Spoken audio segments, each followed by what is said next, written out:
देखा ही हमारे प्रयागराज का विरासत बाबूजी। ई बेलवरिया अगर होली मिलन में बेलवरिया ना भज बिना बेलवरिया का मजा नहीं आवत।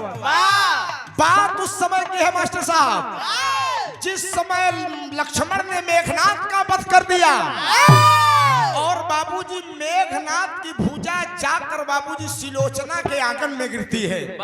सिलोचना देखे चौंक गई, किसकी भुजा है?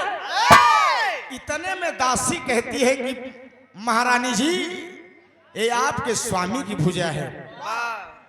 सिलोचना विश्वास नहीं करती, अरे इतने पराक्रमी मेरे स्वामी मेघनाथ, उनकी भुजा कैसे हो सकती है? मैं एक सती नारी हूँ, मैं हाथ में खड़िया मिट्टी दे रही हूँ, भुजा लिख के हमका बतावे। बाबूजी मिट्टी से खड़िया मिट्टी से भुजा लिखती है। बाबूजी तब सिलोचना को विश्वास हो गया कि आज मैं विधवा हो गई, मेरे पति मेघनाथ का वध हो गया। मेघनाथ का वध हो गया बाबूजी। वही सती होने के लिए रामा दल में अपने स्वामी मेघनाथ का शीश मांगने के लिए गई है। आप हमारे पूजनीय चाचा श्री राम कैलाश प्रजापति मीरकपुर अभयपुर भरिया प्रयागराज सुंदर पुष्पहार 50 रुपया, बहुत बहुत प्रणाम। चला आप हमारे त्रिभुवन यादव जी करनाईपुर की धरती सुंदर पुष्पहार सादर 50 रुपया, बहुत बहुत प्रणाम।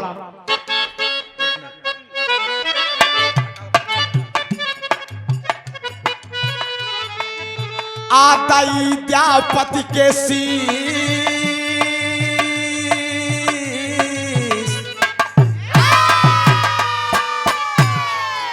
आताई विद्यापति के शीश, हे जगदीश जगत के, हे ताई विद्यापति के शीश, हे जगदीश।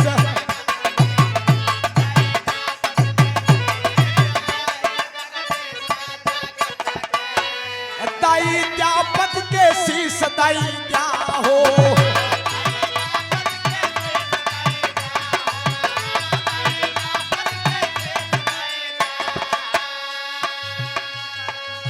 आताई विद्यापति के शीश, हे जगदीश जगत के, हे ताई विद्यापति के।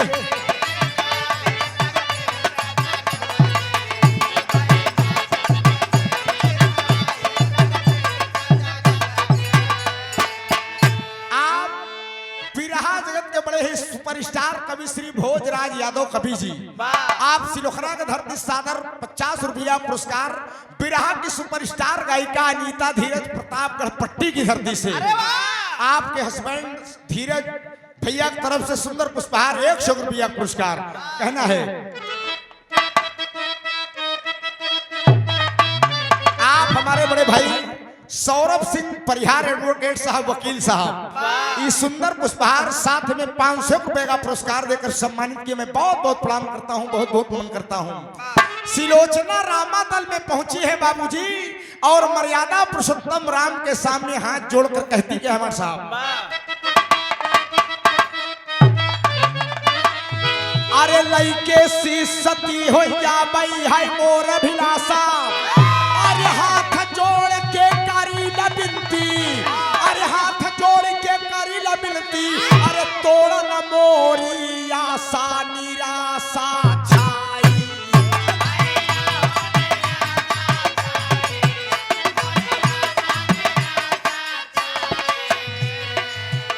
हम बाटी संग में ब्याही, हम बाटी संग में,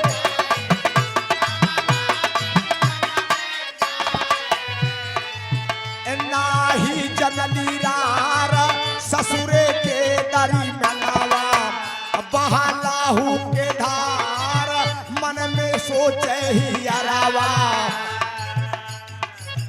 भुजा गिरा करतार कट के मोरे आंगनावा, अरोई हथवा नीच रोई हो।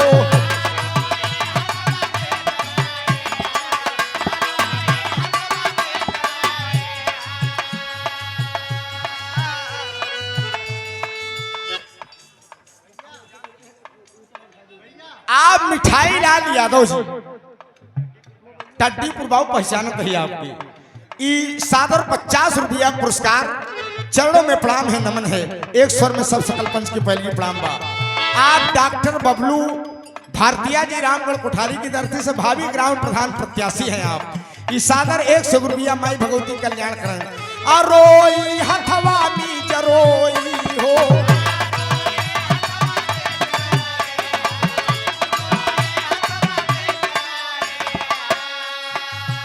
रोई हथवा नीज हे जगदीश जगत के, रोई हथवा नीज।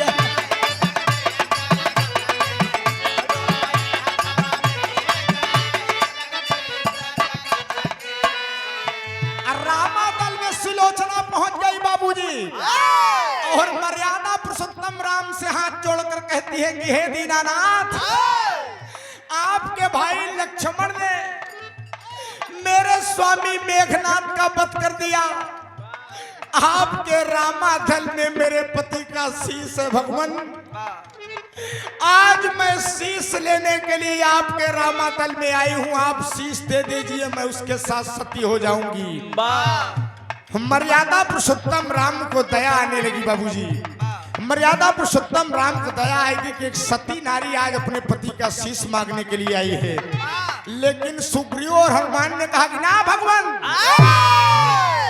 ये बता रही है कि कटी हुई भुजा खड़िया से लिखकर बताई कि मेरे पति का वध हो चुका है। अगर कटा हुआ भुजा लिख सकता है तो कटा हुआ शीश हंस भी सकता है। अरे वाह, ये लंका का मायावी लोग हैं, इनसे सतर्क रहा भगवान। इस सुंदर पुष्पहार सादर 50 रुपया पुरस्कार हमारे गुरु तुल्य श्री ओम प्रकाश लेखपाल दीपक बिरहा गायक कलाकार के कोरस मास्टर साहब, इस संतलाल भैया की तरफ से बहुत बहुत प्रणाम बा।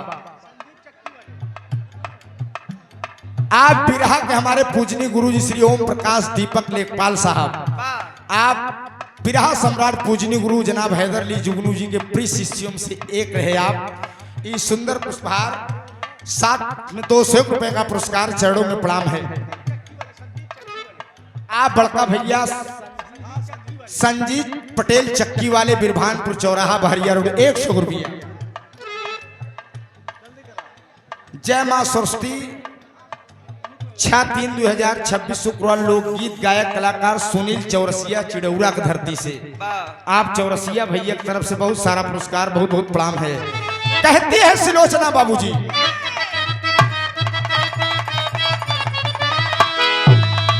अगर शीश न देव्या स्वामी होई बड़ी बुराई, अरे 3 लोक 14 भुवन में, अरे 3 लोक 14 भुवन में, अरे जाई मातम छाई बताई बतिया।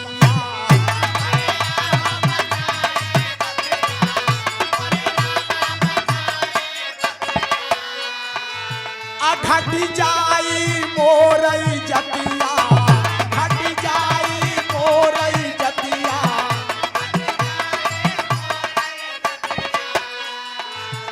छतिया फाटे आज आइली गजब है रनिया, अराखा हमारी लाज विधवा आइली सरनिया। टूटी गईले नाज लंका कई राजा धनिया, हम के दया शीश हम के हो।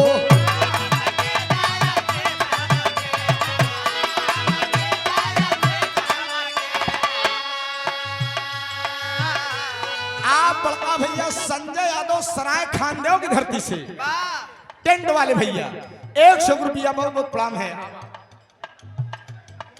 देखा ही हमरे कवि जी के शिष्य है ना, बिरहा गायक कलाकार दिलीप यादव बीडीसी और प्रधान हो जाए बिरहा हुआ। ये सुंदर पुष्पहार सादर 500 रुपए का पुरस्कार, ताली बजाकर आप लोग स्वागत कर दीजिए बाबूजी। बहुत बहुत प्रणाम है, बहुत बहुत मन है। हम के दया शीश हम के हो,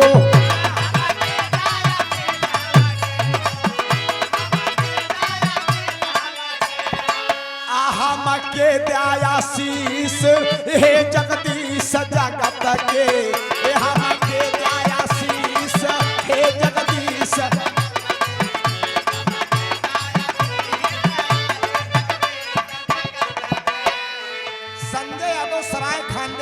समाजवादी पार्टी पीडीए के सक्रिय सिपाही आप, सुंदर पुष्पहार 100 रुपया पुरस्कार। बाबूजी सिलोचना रो रही है कि मर्यादा पुरुषोत्तम राम भगवान त्रिलोकीनाथ, आज विधवा आपके शरण में आई है प्रभु, मेरे पति का शेष दे दीजिए, मैं सती हो जाऊं प्रभु।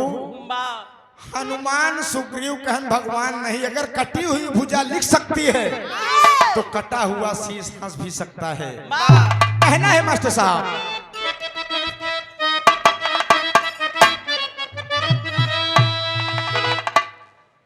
जो हम जानित की होई लड़ाई, बाप के अपने ले तो बुलवाई।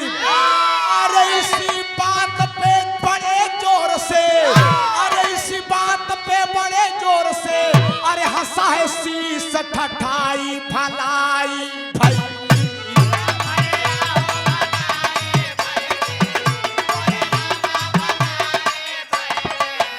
तब शीशा सिलोचना पैली,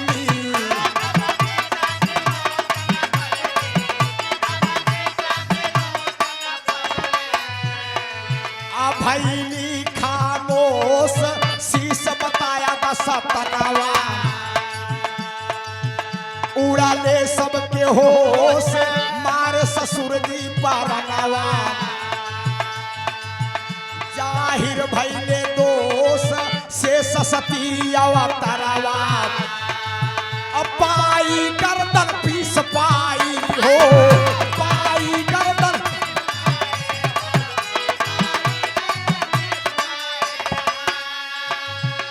पाई गर्दन पीस, हे जगदीश जगत के, पाई गर्दन पीस।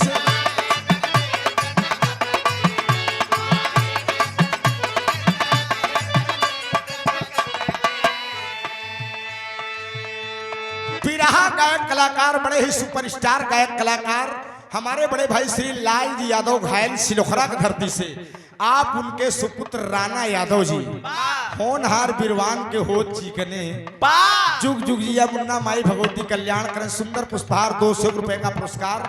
पूर्व क्षेत्र पंचायत सदस्य एवं विधानसभा सचिव समाजवादी पार्टी फूलपुर प्रयागराज बड़े भाई विजय बहादुर पटेल जी, आप पटेल जनरल स्टोर बिरभानपुर चौराहा बहरिया रोड, आप विजय बहादुर पटेल समाजवादी पार्टी के सक्रिय सिपाही भी हैं, आप विधानसभा सचिव हैं। सादर 200 रुपया सुंदर पुष्पहार। बहुत बहुत प्रणाम भाई से पीडीए में जुड़ा रहा, सब जोड़त रहा, बहुत बहुत नमन है। अंतिम और आखिरी बंद में कहना है बाबूजी,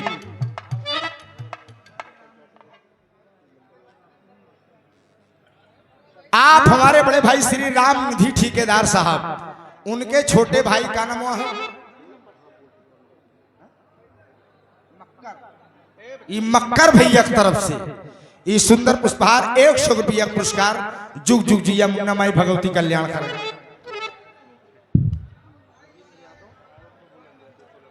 आप बड़का भैया हमार रविंद्र यादव उर्फ बुलंद यादव जी, तुलापुर सिकंदरा प्रयागराज की धरती, सादर 500 रुपया पुरस्कार। जुग जुग जिया 30 अप्रैल तोहरे ही हमार बिरहा भी है, अब व्यवस्था तई टाइट रखा। बहुत बहुत प्रणाम।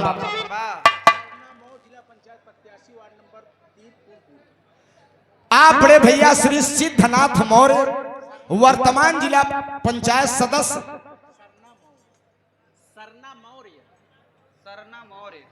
सरना मौर्य, भाभी जिला पंचायत प्रत्याशी वार्ड नंबर 3 फूलपुर। सही से बताया भाई, गड़बड़ाई जाए तो दिक्कत हो जाए। 200 रुपया। बहुत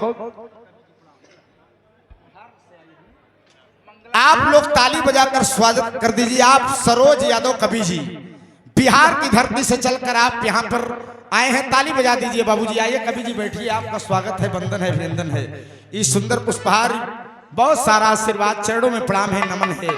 बाबूजी जब इतना कहे, जब इतना जानती हूँ भाई अपने पिता के लिए बलवाई, इतना सुनते बड़े जोर से हंसा है, शीश ठठाई।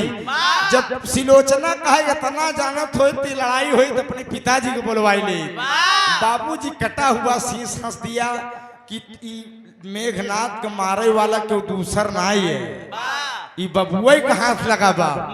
शेषा अवतारी लक्ष्मण बाबूजी।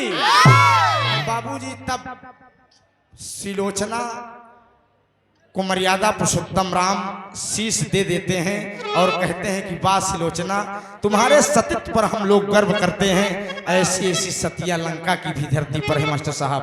बहुत बहुत प्रणाम है। आखिरी बंद में कहना है, आप Krishna kids public school Abhaypur Dhobaha उसके संचालक महोदय आप बड़े भाई हमारे श्री मंगला प्रसाद यादव जी 100 रुपया पुरस्कार। बहुत बहुत प्रणाम है। आओ भाई आप बड़का भैया राजेंद्र यादव जी दयाराम पाल सिलोखरा धरती से 100 रुपया। आप बड़का भैया रणविजय बिरभानपुर धरती से रणविजय सिंह ठाकुर साहब ई बिरभानपुर धरती से 100 रुपया।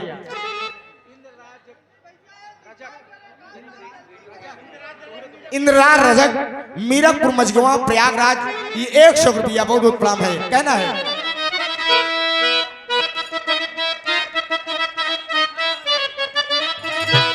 अरे लइके सी सती हो गईली मेघनाथ की नारी, अरे नाच करे ऐसी सती पे, अरे नाच करे ऐसी सती पे, अरे आज हो दुनिया सारी सवारी की।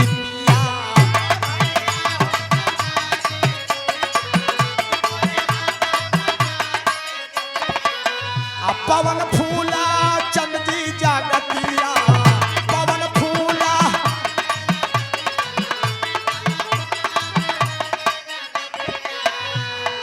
आप luma washing powder, luma washing powder समाजवादी पार्टी के जिला उपाध्यक्ष आप हमारे बड़े भाई श्री राजेश डॉक्टर राजेश यादव जी बदरा सोनौटी की धरती से आपने लूमा वाशिंग पाउडर की कंपनी चलाया है। बहुत सुंदर वाशिंग पाउडर है भाई साहब। मेहरारू अगर 5 कपड़ा धोए रही तो वाशिंग पाउडर से 10 धोई नहीं। सादर 500 रुपए का पुरस्कार। चरणों में प्रणाम है। माई भगवती कृपा बनी रही। एक पाउडर प्रचार के लिए 500 रुपया सुंदर पुष्पहार। बहुत बहुत प्रणाम है। कहना है,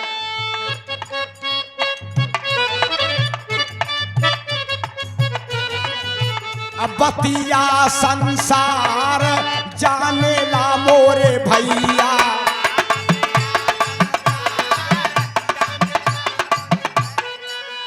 जगह के करतार पार लगवले नैया,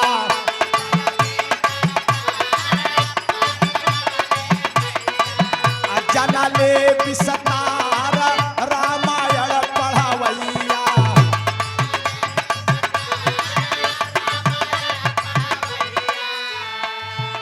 गावई राकेश हो गीत गावई राकेश,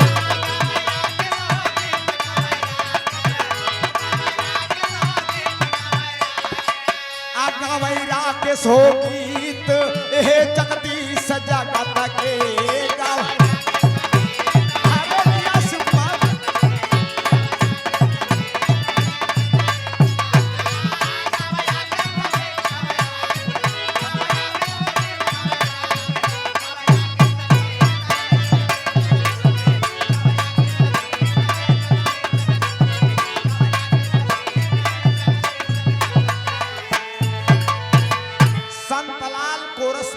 भाई नंदलाल सरोज जी सिलोखरा, भाभी जिला पंचायत प्रत्याशी वार्ड नंबर 4 बहरिया प्रयागराज हमारे बड़े भाई अनुज यादव उर्फ दीपू जी। शानदार जवाबी बिरहा मुकाबला होली मिलन के शुभ अवसर पर 8 मार्च को सुबह 10 बजे से दौलतपुर बहरिया प्रयागराज। आप जिला पंचायत प्रत्याशी हैं। मां भगवती कृपा बनी रहे। संघर्ष करिए, मेहनत करिए, समाज की सेवा करिए, आप जिला पंचायत हो जाइए।